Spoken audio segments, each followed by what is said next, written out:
Hey guys, Claire here from the Kitschy Kitchen, and today I'm gonna share with you, I think one of everybody's dinner time favorites, dinner rolls. And I am serving these dinner rolls up with some whipped brown butter with sage, which is just ridiculous. And I'm really excited about this recipe because I actually find yeast breads really intimidating because you're dealing with like a chia pet, basically. You know, you're hoping the yeast figures it out. And for some reason, yeast and like red meat stress me out when cooking. I know I should be over it at this point, but I always find it kind of like oh, this could go terribly wrong kind of situation. But this recipe is actually really simple and I think it works really well. The ingredients are a little different than just your typical like bread flour, water, yeast situation you'll have in like a pasta dough, because these are gonna have a little bit of sweetness to it. It's gonna have a really almost cakey crumb. The crumb is the interior of the bread, so it's gonna be very fluffy. So in front of me, I have 6 cups of all-purpose flour, 2 1/3 cup of milk. I just use 2%, about 1/4 cup of sugar, 4 tablespoons of butter melted, 1 teaspoon of kosher salt, 1 tablespoon of instant yeast, and then just 2 teaspoons of lemon juice. And the first step's really easy. We just mix everything together. So I'm gonna combine everything in a bowl, stir it with a spatula until it gets incorporated, and then I'm going to knead it by hand. So I've now incorporated the dough into a nice big shaggy mess. And I also realized I should make a note about something. I used instant yeast. So instant yeast can actually just go straight into the recipe. If you're using active dry yeast, you do need to bloom it first. So for that, you just would have the milk be like about 80 degrees, so a little bit warm, and then add the yeast to it, let it sit for 5 minutes and get really foamy, and then just add it. You just have to break it down a little bit. So now for the kneading, I have a little bit of deck flour here. I'm going to coat my hands. And this is an important step. If you don't coat your hands, there's a chance that they're gonna be just like covered in dough. I'm just gonna dump the dough out. So to knead the dough, I'm using really like the heels of my hands, like this part of my hands, to really incorporate it. And all you're basically gonna do is kind of like fold it over. And once you go through it, you'll see it's actually getting kind of sticky. And if it needs a little more flour, just add it. The goal is that this is gonna have a really pleasant kind of tacky texture. It shouldn't feel goopy or anything like that at all. And we're gonna knead this for just a few minutes, like honestly like 3-4 minutes. What we want is for it to have a really smooth texture on the outside. And like I said, that kind of tacky feeling. So when you touch it, your skin kind of wants to stay on it, but it doesn't like turn into a giant swamp monster. Isn't that pretty? And it only took 2 to 3 minutes to knead, so you really don't have to like get a huge arm workout here. We don't need to kind of over-activate it. A lot of it is because we want to have this really lovely cake-like crumb on the inside, so you don't need to work it a ton.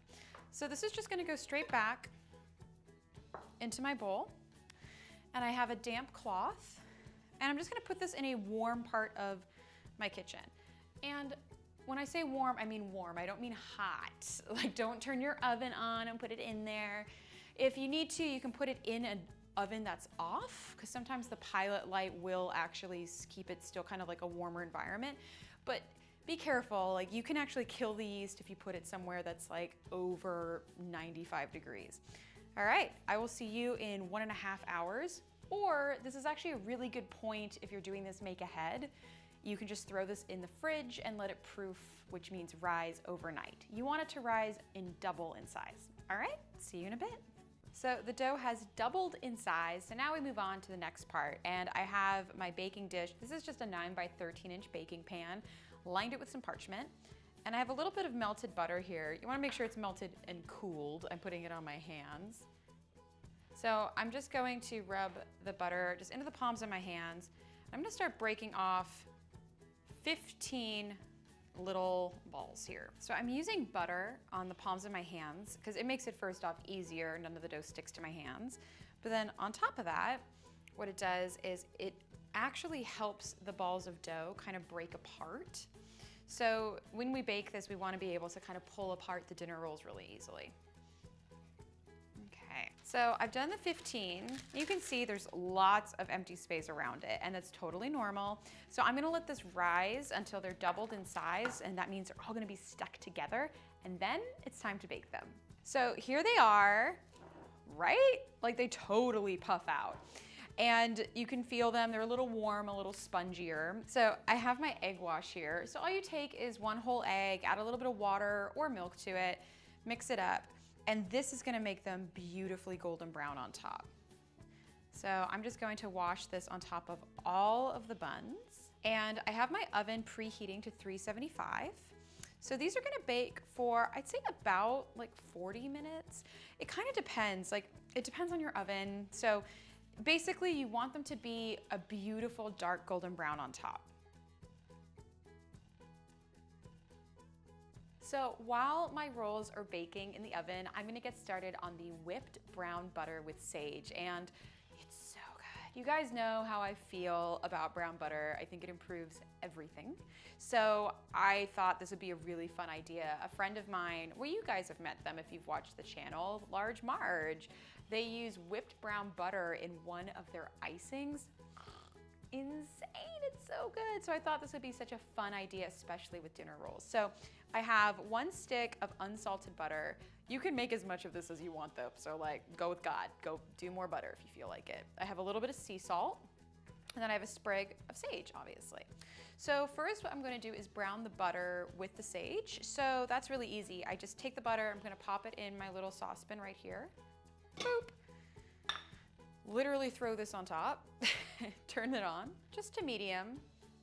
And if you guys have watched the channel, you've seen me brown butter before, so this is the same thing. Basically what I'm gonna look for is for the butter to melt fully, and it's gonna go through some different stages, right? So the first stage is melting, then it's gonna foam up, and then that's when the milk solids start to brown. Well, it smells ridiculous in here. And the butter is nicely browned, and I pour it straight into this glass bowl. So the reason why I pour this directly into a glass bowl is because this brown butter will continue to cook if I leave it in here. And you can have burnt butter, which actually is a thing in French cooking, but that's not what we're going for today. So I'm just gonna fish out the sage, just kind of set it to the side. It's nice and crispy, so I'm not gonna throw that away. I'm gonna keep that. I think it's gonna be really nice for garnish. And then I'm going to add just a little bit of sea salt, just a pinch,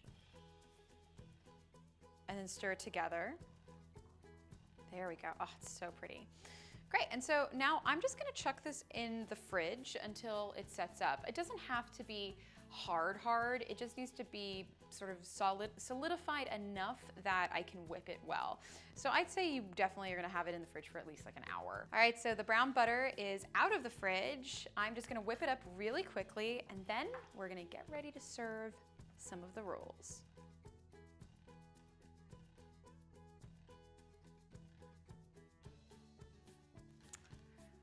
Oh, look at the rolls. They are still slightly warm. Oh yeah. Perfectly golden brown. So I'm just gonna put my perfect little sage leaf just right on top of the butter. Break off. I think I'm gonna go for a corner roll. Look at that. See, like how is this not super impressive? Especially for like the holidays. Oh my gosh, it'd be amazing. If you wanted to do this Thanksgiving themed, you could totally put pumpkin in the butter as well and have browned butter, pumpkin sage butter. Sorry, that's redundant. We can workshop the name. But anyway, I think it'd be really, really good. Okay, these smell perfect. I cannot wait to give this a try.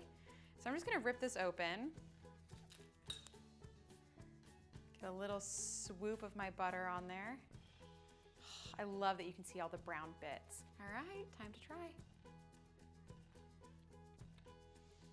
I mean, you're horrible. I'll just eat these myself in shame, but oh my God. How could that not be delicious? These are so good. These are simple and fluffy and delicious.